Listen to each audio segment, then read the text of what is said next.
Nous allons de suite visionner le reportage réalisé par Florent Rocky, Clément Guilloux et Alice Guinard, dont le sujet est la biérologie.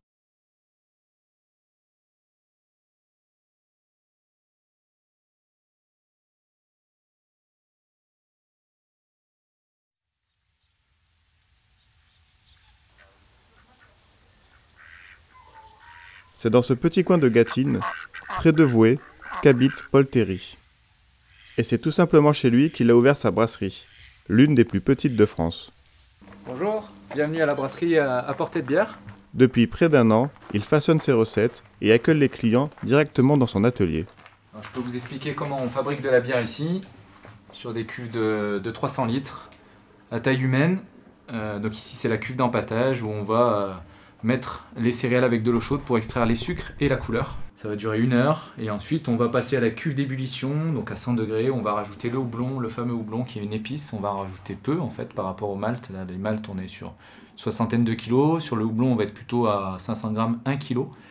Et ça va apporter de l'amertume et des arômes et également conserver la bière. Dans sa brasserie à taille humaine, Paul défend une démarche écologique. Tous ces maltes sont produits localement et les houblons sont produits en France ou dans les pays frontaliers. Et il nettoie ses cuves à la vapeur d'eau, elles-mêmes chauffées par des panneaux solaires fixés sur le toit. Du coup les fermenteurs on les désinfecte avant, on envoie le mou, on met des levures, les levures vont manger le sucre et le transformer du coup en alcool, ça tombe bien on en veut un peu, en CO2 et en arôme. Voilà, ça va durer environ 3 semaines et ensuite on met à froid et on va mettre en bouteille. Et voilà, maintenant que les bulles sont faites dans les bouteilles, elles ont passé 15 jours dans le caisson de refermentation, et ben il va falloir étiqueter ces 1000 bouteilles, voilà, une par une, et comme vous avez vu, de manière très artisanale, mais avec un peu de rock'n'roll ça passe bien.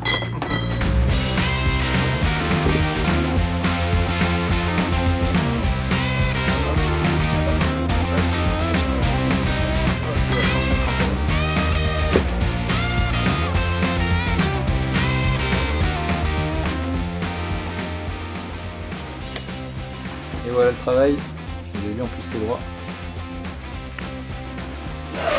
Au menu cet automne, les 3 bières du moment. La blonde, Gâtinelle, Sfaigne, la Tourbée ou encore la Lyre Houblon, réalisée pour les 40 ans du groupe ornithologique des Deux-Sèvres. Au graphisme, on retrouve Hugo Boudin, un artiste local qui utilise des illustrations issues de vieilles encyclopédies pour créer une chimère unique à chaque cuvée. Vous l'avez sûrement compris, faire de la bière artisanale, c'est compliqué.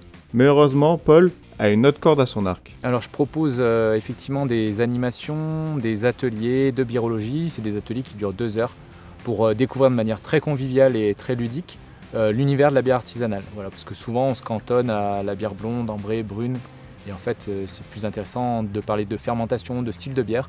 On va parler de l'histoire de la bière, on va parler des accords bière et fromage, pourquoi avec la fourme d'Ambert on va mettre une bière noire, pourquoi ça va être intéressant au niveau des saveurs. Voilà, et surtout on va expérimenter tout ça pour que les gens ensuite puissent le refaire chez eux. Dans ces ateliers, Paul teste aussi l'odorat des participants. Une façon ludique d'entraîner ses sens à reconnaître les 24 arômes essentiels de la bière artisanale. Voilà, donc là ici j'ai pris la fiole de bacon, le goût fumé de la bière, donc ça arrive dans les bières allemandes notamment. Voilà, donc c'est assez rigolo comme travail à faire. Et maintenant que toutes les étapes de la fabrication de la bière n'ont plus aucun secret pour vous, il ne reste qu'une seule chose à faire. Partager un bon moment autour de l'or blond.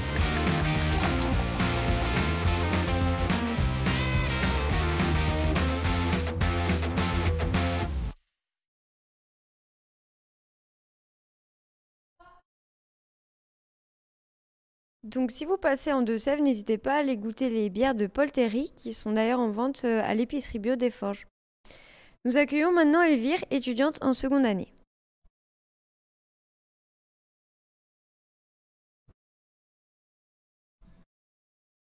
Bonjour Elvire. Bonjour Capucine. Ça va? Ça va, très bien, merci. Pour filmer l'humain en deuxième année, l'enseignement qu'on reçoit se concentre plus sur la méthode qu'en première année. Est-ce que tu peux en dire 2 mots, décrire?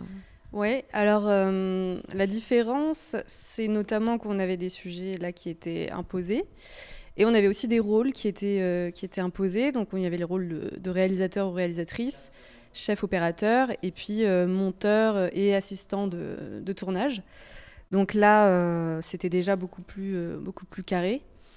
Et puis en amont, je pense aussi qu'on a plus mis l'accent là-dessus, sur la préparation, sur la prise de contact avec la personne. Je pense que c'est les différences majeures. Ouais. Plus de rigueur, quoi. Voilà.